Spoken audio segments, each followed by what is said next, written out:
Hey everyone, how you doing? Kind of bored today, so I decided to do a little paracord work and throw some new zipper pulls on my new Fieldline Tactical Pack. And then I don't know, I just did a gutted Cobra, put some neon orange in the center, and then reused the old ends here. Kind of tight, nice and small, still flexible. I like that. So, and then I thought I would wrap the handle in some tan paracord, and then I have about just under 16 feet of cord here, so I think it's a good way to carry some extra cordage.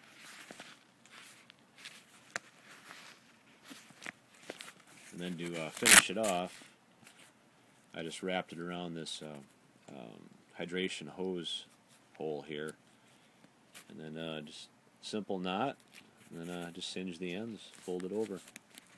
So hopefully it'll work out pretty good. But yeah, I did I think 7 of these today and that. But I don't know. Well, let me know what you guys think. Talk to you later.